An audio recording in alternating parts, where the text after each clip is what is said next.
പ്രതിപക്ഷ നേതാവ് വി.ഡി. സതീശൻ നയിക്കുന്ന പുതിയ യാത്ര കോതമംഗലത്തെത്തുമ്പോൾ 14 മണ്ഡലം കമ്മിറ്റികളിൽ നിന്നായി 5000 പ്രവർത്തകരെ പങ്കെടുപ്പിക്കുമെന്ന് കർഷക കോൺഗ്രസ് കോതമംഗലം നിയോജകമണ്ഡലം കമ്മിറ്റി സംഘടിപ്പിച്ച കർഷക സ്നേഹക്കൂട്ടായ്മ തീരുമാനിച്ചു. കവളങ്ങാട് പഞ്ചായത്ത് പ്രസിഡന്റ് ബിന്ദു ജോർജ് സ്നേഹക്കൂട്ടായ്മ ഉദ്ഘാടനം ചെയ്തു. നിരന്തരമുള്ള വന്യമൃഗശല്യം ശാശ്വതമായി അവസാനിപ്പിക്കാൻ വനാതിർത്തിയിൽ നിന്നും 50 മീറ്റർ ഉൾമാറി ട്രഞ്ചുകൾ നിർമ്മിക്കണമെന്നും റബ്ബർ കിലോയ്ക്ക് 350 രൂപ തറവില നിശ്ചയിക്കണമെന്നും വളം സബ്സിഡിയും മറ്റ് ആനുകൂല്യങ്ങളും കർഷകർക്ക് പ്രയോജനം ലഭിക്കുന്ന സമയത്ത് ലഭ്യമാക്കണമെന്നും യുവ കർഷകരുടെ ഭാവി ലക്ഷ്യമാക്കിക്കൊണ്ട് യു.ഡി.എഫ് സർക്കാർ കൊണ്ടുവന്ന ക്ഷേമ പദ്ധതി പുനഃസ്ഥാപിക്കണമെന്നും 15 ലക്ഷം രൂപ വരെയുള്ള കാർഷിക കടങ്ങൾ എഴുതി തള്ളണമെന്നും ഈ വിഷയങ്ങൾ യു.ഡി.എഫ് പ്രകടന പത്രികയിൽ ഉൾപ്പെടുത്തണമെന്നും ആവശ്യപ്പെട്ട് യു.ഡി.എഫ് സംസ്ഥാന ചെയർമാൻ കൂടിയായ പ്രതിപക്ഷ നേതാവ് വി.ഡി. സതീശൻ നയിക്കുന്ന യാത്ര കോതമംഗലത്തെത്തുമ്പോൾ നിവേദനം നൽകാൻ കർഷക കോൺഗ്രസ് കോതമംഗലം നിയോജകമണ്ഡലം കമ്മിറ്റി സംഘടിപ്പിച്ച കർഷക സ്നേഹക്കൂട്ടായ്മ തീരുമാനിച്ചു.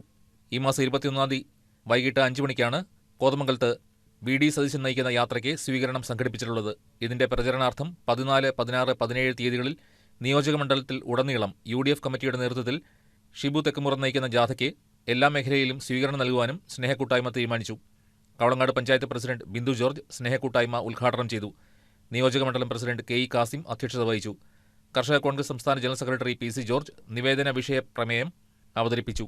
സംസ്ഥാന വൈസ് പ്രസിഡന്റ് മുഹമ്മദ് പനിക്കൻ മുഖ്യ പ്രഭാഷണം നടത്തി. നേതാക്കളായ എം.സി. അയ്യപ്പൻ, ഷിഞ്ചു ബെന്നി, വർഗീസ് കൊന്നനാൽ, മാർട്ടിൻ കീഴേമാടൻ, മത്തായി പരണായി, രാജൻ താഴത്തോട്ട്, ആന്റണി കോട്ടപ്പടി, കുര്യാക്കോസ് മറ്റത്തിൽ, വി.എൻ. രാജൻ, റീന വരയനാട്ട്, സൈനുദ്ദീൻ മാനിക്കൽ, എൽദോസ് കുട്ടമ്പുഴ, യോഹന്നാൻ വാരപ്പെട്ടി, മക്കാർ പല്ലാരിമംഗലം, ബൈജു ജേക്കബ് തുടങ്ങിയവർ സംസാരിച്ചു.